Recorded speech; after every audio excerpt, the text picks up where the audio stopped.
आप सभी को नमस्कार। आज का जो टॉपिक है वो रहेगा वायरस यानी विषाणु।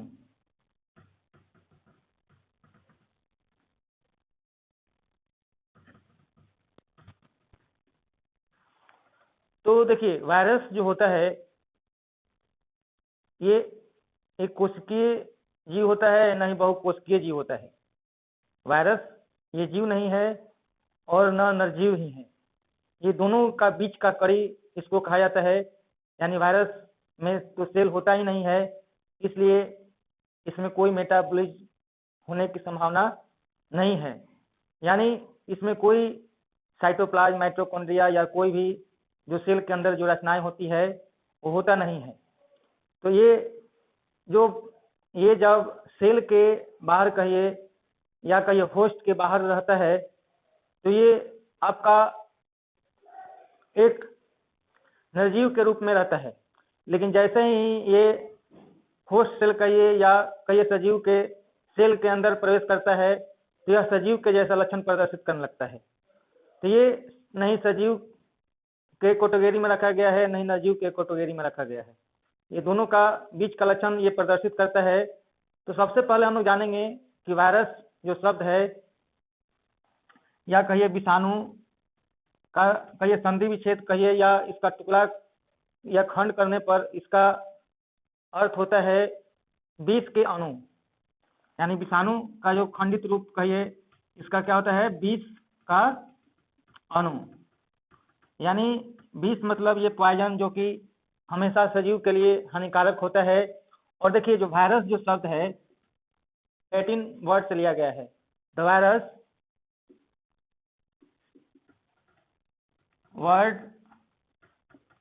Derived from Latin word venom. जो लैटिन वर्ड विनोम है, इसी से वायरस शब्द का उत्पत्ति हुआ है। विच मीन्स होता है पॉइजन। विच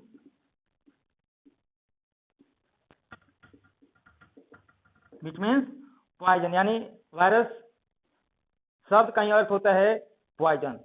अब देखिए, जो वायरस का जो खोज कहिए या खोजकर्ता कहिए वो थे इवानोव्स्की, जो एक रूसी वैज्ञानिक थे। उन्होंने तंबाकू के पत्तों पर ये टोबैको मोज़ेक जो डिजीज था इसके कारण का पता लगा रहे थे। उसी समय इन्होंने वायरस कहिए या विषाणु का खोज कहिए उसी समय हुआ था। तो देखिए, विषाणु जो होते हैं ये न यूनिसेलुलर होते हैं न मल्टी सेलुलर होते हैं। ये होते हैं, ये क्या होता है, एसेलुलर यानी अकोशिकीय होते हैं। ये होते क्या हैं, एक होता है कोशिकीय, एक होता है बहुकोशिकीय। लेकिन जो वायरस जो है अकोशिकीय होता है, इसमें कोशिका होता ही नहीं है। जब कोशिका नहीं होगा तो वायरस सजीव होगा ही नहीं, यानी इसको हम लोग सजीव के कैटेगरी में नहीं रख सकते हैं। तो देखिए, वायरस का जो लक्षण होता है इसको हम लोग देखिए, वायरस को हम कैरेक्टर को हम लोग क्या क्या बता सकते हैं। तो virus are obligate intracellular parasite.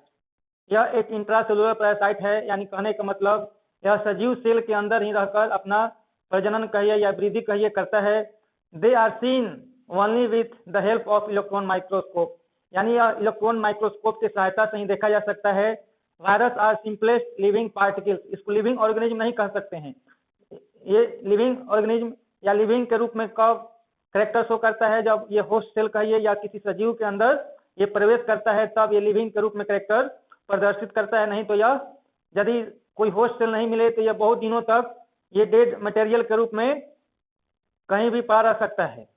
यानी इसको हम लोग सजीव और निर्जीव के बीच के योजक कड़ी के रूप में हम लोग जानते हैं। किसको, तो वायरस को। देखिए, वायरस में क्या होता है कि यह होस्ट सेल में रहेगा। होस्ट सेल के अंदर क्या करता है, रिप्रोडक्शन करेगा, अपना वृद्धि करेगा, सब कुछ करेगा, रेस्पिरेशन भी करेगा। लेकिन जैसे ही यह होस्ट सेल के बाहर यदि रहता है तो यह नहीं रेस्पिरेशन करेगा। नो रेस्पिरेशन आउटसाइड होस्ट, यानी यह होस्ट सेल के बाहर रेस्पिरेशन नहीं करता है। हम लोग इसको और क्या जान सकते हैं, लिविंग और नॉन लिविंग के बारे में जानते हैं कि शरीर के अंदर रहेगा तो मेटाबॉलिज्म, यानी कहिए ये कोशिका के अंदर जितने रासायनिक क्रियाएं होता है वो करेगा, लेकिन जैसे ही शरीर के बाहर, यानी शरीर के बाहर या इसको कहिए होस्ट सेल नहीं मिलेगा, तो ये आपको निर्जीव के रूप में ही सारे कैरेक्टर प्रदर्शित करते हैं। जिस प्रकार से एक टेबल कुर्सी या कुछ भी जो पड़ा रहता है वो पड़ा रहेगा, इसमें नहीं रेस्पिरेशन नहीं डाइजेशन कुछ भी नहीं होता है, लेकिन जैसे ही होस्ट सेल के अंदर प्रवेश करता है, इसमें सजीव के सारे क्रियाएं जो सजीव एक सजीव करता है वो सारा क्रिया ये करने लगता है। यानी बीच का योजक कड़ी किसको कहा गया है, तो वायरस को ही कहा गया है। यानी इसको हम लोग देखिए क्या बता सकते हैं संक्षिप्त में, तो virus are obligate intracellular parasite, they are seen only with the help of electron microscope. Virus are simplest living particles composed of either DNA और RNA and protein। कहने का मतलब virus surrounded by protein coat called capsid, capsids are made up of capsomeres। It can infect all living forms including plants, animals, bacteria। Virus cannot be cultured any synthetic medium। कहने का मतलब virus cell के अंदर ही grow कर सकता है, लेकिन इसको हम लोग कोई भी सिंथेटिक मीडियम में रख करके इसको ग्रो नहीं करवा सकते हैं। तो वायरस के बारे में हम लोग यही बता सकते हैं कि वायरस एक वर्ड है जो विनोम, जो लैटिन वर्ड से लिया गया है, जिसका अर्थ होता है पॉइजन। विनोम जो वर्ड है जो अभी भी स्नेक पॉइजन के लिए प्रयोग किया जाता है। वायरस यानी विषाणु का यदि हिंदी रूप में भी हम लोग देखते हैं तो इसका अर्थ होता है विष का अणु। वायरस का खोजकर्ता कहिए जो एक रूसी वैज्ञानिक थे इवानोव्स्की, 1892 ईस्वी में तंबाकू के पत्तों पर मोज़ेक रोग के पता लगाते समय इन्होंने किया था। इतना हम लोग बात या हम लोग कहिए वायरस के बारे में संक्षिप्त में इंट्रोडक्शन कहिए बता सकते हैं। और देखिए इसको हम लोग इसका लिविंग और नॉन लिविंग कैरेक्टर्स अगले वीडियो में हम लोग जानेंगे। इसलिए चैनल से जुड़े रहने के लिए आप लोग चैनल को सब्सक्राइब कर ले और बेल आइकन को दबा ले ताकि आपको आने वाला वीडियो नोटिफिकेशन के रूप में प्राप्त हो सके। आज के लिए इतना ही, धन्यवाद।